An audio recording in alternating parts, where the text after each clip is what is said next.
Dalawang tips ko sa'yo kaibigan kung gusto mo na palagi kang naiisip ng isang lalaki. Yan ang ating pag-uusapan sa video nito. Pero of course, bago natin pagpatuloy, huwag niyo pa sanang kakalimutan na bigyan ako ng thumbs up. Napakalaking tulong po para sa akin sa channel na ito. Let's go mga tambay!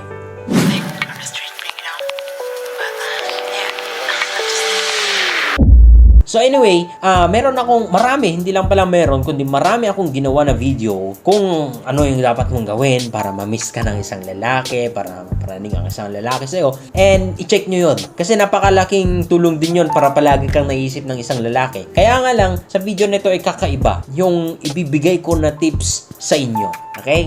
So, sige, sisimulan na natin. Mag-establish ka ng connection. Yun yung number 1 na dapat mong gawin na. Ano ba tong connection na to? Nagkaroon na ba kayo ng kaibigan na kahit dumaan ang maraming taon na hindi kayo nagkikita, at worst, hindi pa kayo masyadong nag-uusap, pero kapag nagkita kayo personally, parang walang nag-iba sa trato nyo, sa connection nyo, sa banding nyo, andun pa din. Nagkaroon na ba kayo ng ganyan na kaibigan? Congratulations. Ikaw nga mismo minsan naiisip mo kung kumusta na kaya siya, ano kaya siyang ginagawa, saan na ba siya ngayon, di ba? And sometimes nagre-reach out ka sa kanya. Bakit nangyayari yung mga bagay na yun? Dahil sa connection. Maaring naging kaibigan mo siya sa kalokohan, naging kaibigan mo siya sa hirap, naging kaibigan mo siya sa success, naging kaibigan mo siya dahil meron kayong pinagdaanan. Merong establish na connection sa inyo. Okay? So sometimes sa relationship kasi naging kayo, sometimes hindi naman lahat. Naging kayo na walang connection na na-establish, kundi nakilig lang or na one night stand lang. Nakilala lang dyan sa kanto, nakilala lang dyan sa inuman, nakilala lang dyan sa bar, nakilala lang dyan sa resto bar, na nakatrabahuan lang. I mean, wala kayo talagang connection It's okay lang, hindi ko naman kayo ginajudge na walang future na yung relationship nyo. Meron. Yun nga lang, kailangan natin or kailangan nyo na i-develop yung connection. Unahin natin sa communication. Dapat, meron kayong connection sa communication. Yung tipong kapag nag-uusap kayo is kahit na sa maikling panahon, na hindi masyadong mahaba yung conversation nyo is nakangiti kayo or napapangiti kayo or nagiging komportable kayo or kumbaga hindi ka na-annoyed or nabibisit sa kanya or parang tipong isang beses lang kayo nag-usap, ayaw mo na siyang kausapin. Ganun. Establish nyo yung communication nyo. Ito pa, nagkakaroon ng communication kapag meron kang napagdadaan ng dalawa. Kaya nga yung mga iba nakakala mo naman na ang sweet-sweet nga, ang sweet-sweet nila. Lalo na yung post sa Facebook. Walang mali doon. Mag-post kayo. Pero make sure naman na talagang totoo yung pagmamahalan nyo, na meron kayong connection, hindi yung nakinilig lang kayo, post agad doon, pero mamaya, nag-aaway na naman kayo, mamaya, iwalay na naman kayo, kasi walang connection Pero kung meron kayong connection, deep inside, maiwasan yung mga bagay na yun. I mean, yung palagi yung pag-aaway.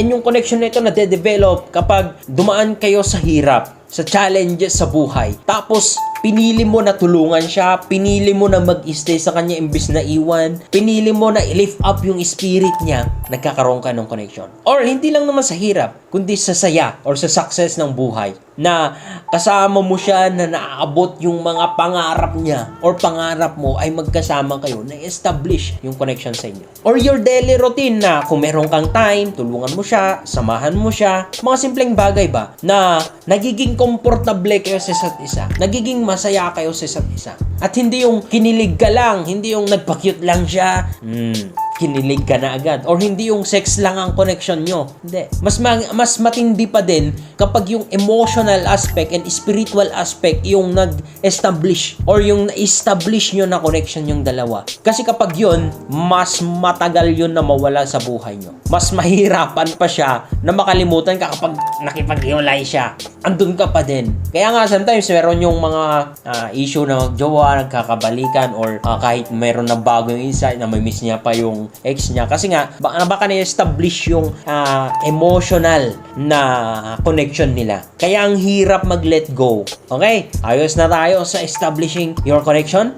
Next, at ito ay isa sa pinaka mahalaga na dapat mong gawin ay ang bigyan siya ng space. I-check mo yung isang video, hindi ko alam kung dito, whatever. Baka wala. Magpapakita na how to give a man space para ma-miss ka. Napakahalaga nito. Kasi kapag nami-miss ka, napapaisip yan palagi sa'yo, of course. To give you a summarize kung paano bigyan ng isang lalaki ng space, hindi lang naman yung space na physically space kayo, kundi even sa texting, bigyan mo siya ng space na hindi naman palagi ikaw yung kanyang ka-chat, hindi naman palagi ikaw yung kanyang kausap. Bigyan mo siya ng space. Kung nag-enjoy siya kasama ang mga kaibigan niya, bigyan mo siya ng space. Hayaan mo, mag-enjoy ka lang. Doon ka. Okay lang yan.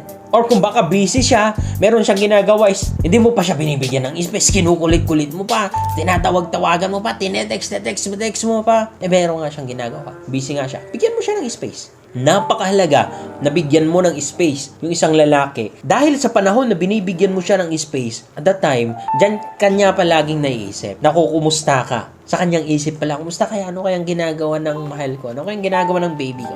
And in that way, palagi kang naiisip. Kaya siya naman yung palagi kang nangungulit pa din sa kanya, nagte-text pa din sa kanya. Hindi kanya maiisip. Okay? Igas yun na. So, yan lang po muna yung i-share ko sa video na ito. Kasi, actually marami akong nagawa. Pero ito, kakaiba talaga ito. So, I hope na nag-enjoy kayo. I hope na meron kayong natutunan. And maraming salamat sa patuloy na pagmamahal at pagsuporta. Don't forget to give me a thumbs up. Ingat po kayo palagi. And God bless.